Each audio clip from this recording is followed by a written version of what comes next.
करना जानू, साई साई करना जानू, बाबा बाबा करना जानू। श्री सच्चिदानंद सद्गुरु साईनाथ महाराज की जय। 20 साल हो गए मैंने पहले आरती गाई और 20 साल पुरानी बात, तब भक्तों की इतनी भीड़ आज भी जैसी है वैसी कल भी थी। लेकिन वो जो मौका था वो यानी स्वर्ण अक्षर में लिखने जैसा था कि बाबा ने ऐसा बोल रहे थे कि अरे बेटा तू अपनी आवाज सुना, दूसरे की आवाज क्यों सुनता है, अपनी आवाज सुनाओ मुझे तो मुझे अच्छा लगेगा। तो ऐसी ही प्रेरणा लेके बाबा मेरी टूटी फूटी आवाज में तो कैसे गा तो मुझे भी पता नहीं होगा, क्योंकि सुर की गत में क्या जानू, एक भजन करना जानू, साई साई करना जानू, बाबा बाबा करना जानू, सुर की गत में क्या जानू। बाबा ने इतनी अच्छी आरती मेरे से गवाई और बाबा सुन रहे हैं, इसलिए मैं बाबा का बहुत ऋणी हूँ। जन शिरडी आले, प्रासुनि वचनामृता मुझे। पहली जो दोपहर वाली आरती होती है उसमें बाबा को पान भी खिलाते हैं, पानी भी पिलाते हैं, यानी वो मजा ही अलग है। वो एक आपने सुना होगा मराठी में है, तुझ काय देऊ सावळ्या मी खाया तरी हो, वो काकड़ आरती में आता है। लेकिन वो जो भावार्थ है वही भावार्थ बाबा को हम पान खिलाते हैं ना, तो धन्य धन्य हो प्रदक्षिणा सद्गुरु राया, विड़ा गया हो सद्गुरु राया। जब बाबा को पान खिलाते थे वो भावार्थ आ जाता था। और वो आरती गाने में जो मजा है, उसमें दत्त भगवान का भी रूप उसमें वर्णन किया है, ऐसा यही बा साई दिगंबरा, ऐसा बहुत अच्छा वर्णन उसमें लिखा है। और जैसे दत्त वर्णन है इसमें बाबा का जैसे साई चरित्र पढ़ते उसमें भी दत्त भगवान बाबा कैसे है इसका वर्णन भी साई चरित्र में आ जाता है। और जो दोनों को मन में बैठ जाता है कि साई चरित्र अंदर क्या है, और वही बार अगर आरती में आ जाते तो वो साक्षात भगवान वहां दर्शन देते हैं।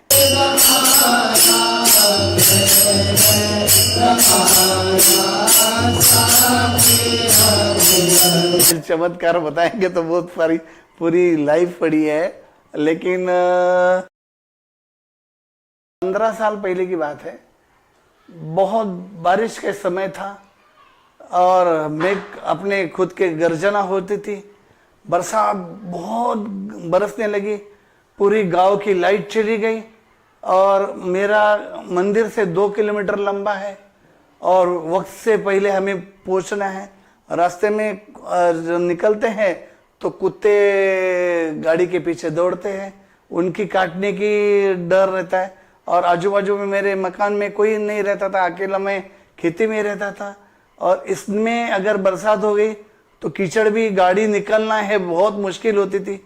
बाबा का नाम लेके मैं गाड़ी अपने आप कैसे निकलते थे वो मुझे भी पता नहीं लगता था, बाबा ऐसे खींच के मुझे लेके जाते थे। बहुत सारे चमत्कार हैं।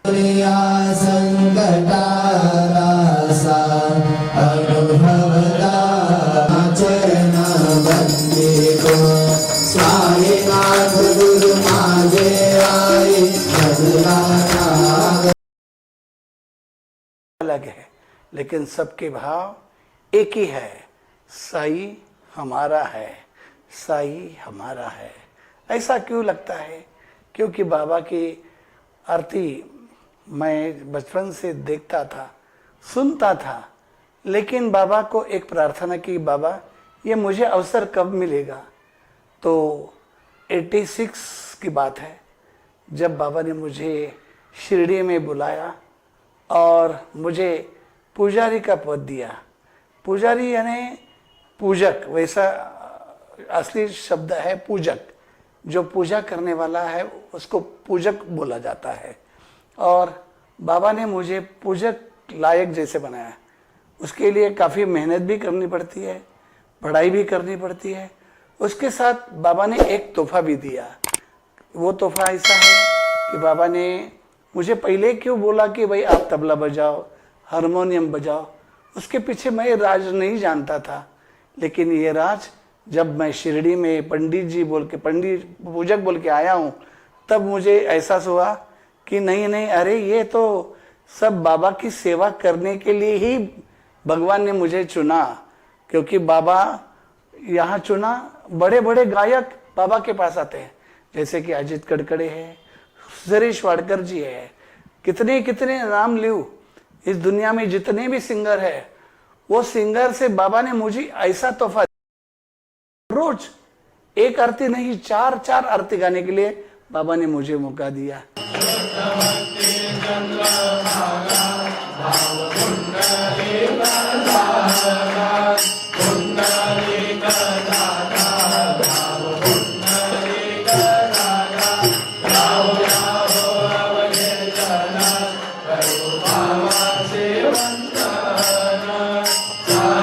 आरती करते समय मैंने बाबा से हट किया था कि बाबा आप मुझे दर्शन दो। ऐसा एक माहौल आ गया था, मैं आरती बाबा की उतार रहा था, आरती बाबा के सामने घुमा रहा था, तो ऐसा मुझे प्रतीत हो गया कि बाबा सिंहासन उठे हैं। पहला फाइबर की कास्ट नहीं थी, स्टेप अभी भी है, वो दिखती है, वो स्टेप से बाबा नीचे उतरे और मेरे हाथ पकड़ के बोले अभी कर, तुझे कैसे दर्शन करना है। तो मेरे आंखों में पानी, बाबा मेरे हाथ में तो आरती है, मैं आपका ना दर्शन कर सकता हूँ ना आपसे बात भी कर सकता हूँ, बहुत सारे पीछे भक्त भी खड़े हैं। तो बाबा ने ऐसी परीक्षा भी बाबा बहुत लेते थे, लेकिन मन के गहरे अंधियारों में साई नाम दिए जैसा, ऐसे बोल के बाबा से मैं वही प्रणाम करता था।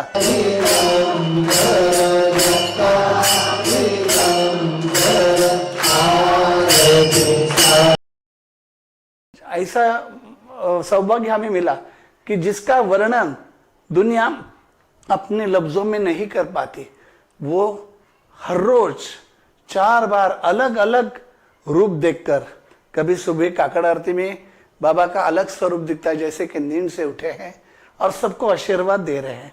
दूसरे माध्याह्न आरती में कि नहीं, बाबा पूरे फ्रेश होकर आरती के लिए बिल्कुल अभी भोजन करना है और भोजन दे के सबको आशीर्वाद देना है, वो अलग माहौल।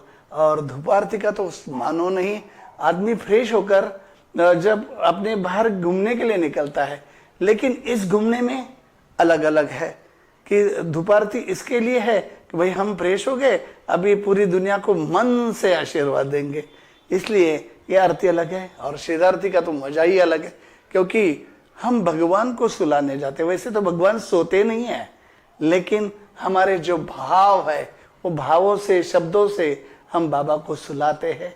और वैसे तो बाबा सोने के बाद पूरा ये दुनिया का काम करते हैं, ऐसे ही हमारे बाबा, इनका वर्णन मैं अपने लफ्जों में कैसे कर सकता हूँ। इसका वर्णन तो आरती में ही बहुत कुछ आ गया है, और ये आरती अलग अलग भक्तों ने लिखी है, जैसे कि आरती साईं बाबा मधुकर आडकर ने गाई है, जैसे रुसो मम प्रियम, अलग अलग भक्तों ने अलग अलग अपने जबान से वो लिखी है। और वो जबान जो दी है वो बाबा ने हमें दी है।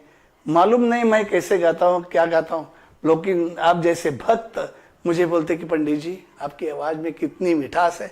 वो जो मिठास है वो बाबा का ही तोहफा है, और ये तोहफा बाबा ने दिया, इसलिए मैं बाबा का बहुत बड़ा शुक्रिया करता हूँ कि बाबा आपने मुझे क्यों चुना।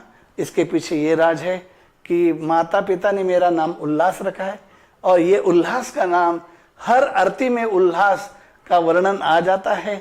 ये सुन के भी बहुत खुशी हुई, मेरा जन्म कृतार्थ हो गया। ओम साई राम।